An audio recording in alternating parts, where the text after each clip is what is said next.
Welcome back, beer tubers. It's been a long time since I took a look at a Hair the Dog beer, so today we're going to take a look at Fred from the Wood, the fresh 2013 batch of this. A big thanks to my buddy Eric up in Portland for shipping this down to a lot of us here. A lot of my friends here in San Diego shipped this down, Fred from the Wood and Bourbon Fred from the Wood. And so yeah, without him I wouldn't be drinking this right now, but I already got it poured out. It's got some nice carbonation already. I mean, Hair the Dog is known in the past from their barrel-aged beers to be, completely flat. But this one pours out nice, sort of dark amber. It's got a lot of reddish tinges to it, dark orange, kind of like dark burnt orange into red.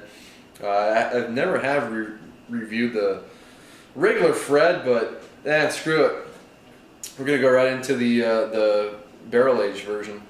Actually, quite a bit of carbonation on there. The head's got a slight kind of caramel note to it. It's kind of like a dark off-white. Let's get the aroma. Oh yeah, you can tell this has been aged in wood. A lot of barrel character. Well, it's virgin American oak, I believe. Although I don't know if they say it's virgin American oak, but it's raw oak. Yeah, new American oak barrels. So I've used a new American oak barrel, and it smells like you just stuck your nose inside the barrel. It's got vanilla, wood, a lot of wood character, earthiness. There's some sweetness coming through from the malt, a lot of caramel.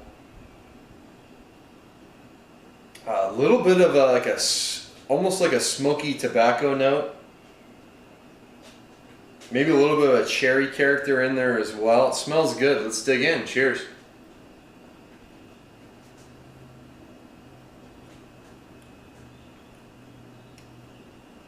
Oh yeah, that's nice.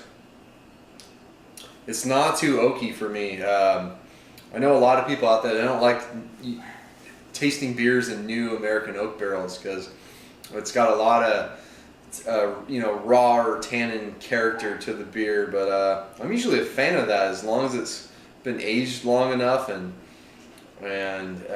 maybe you pull out some of those initial tannins when you prep the barrel.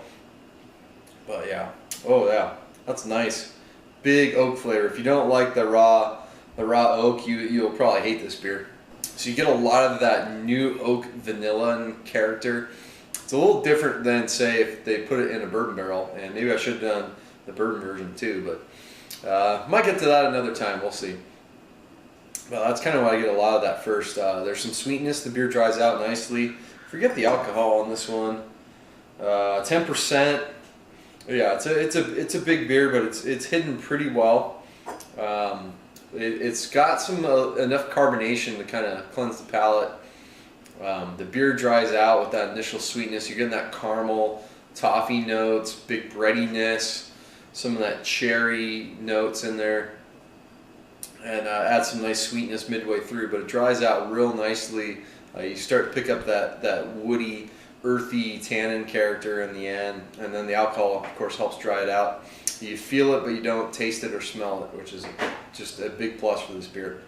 And the more I drink, the more I get that slight smoky tobacco note in there. I was getting in the aroma, which adds some nice complexity as well. So it's a really well done beer by Hair the Dog. I believe you can only get this at their Docks Street sale, something along those lines, and buy it by the case. But this is worth trading for if you like, especially if you like new American oak. Maybe eventually I'll get to reviewing regular Fred, but as is, this is a solid A beer for me. It's excellent. It's really well done for using new oak barrels. So yeah, if you want to know what a new oak barrel tastes like in beer form, this is an excellent example of that. So it's going to wrap it up. Until next time, please comment and subscribe. Cheers.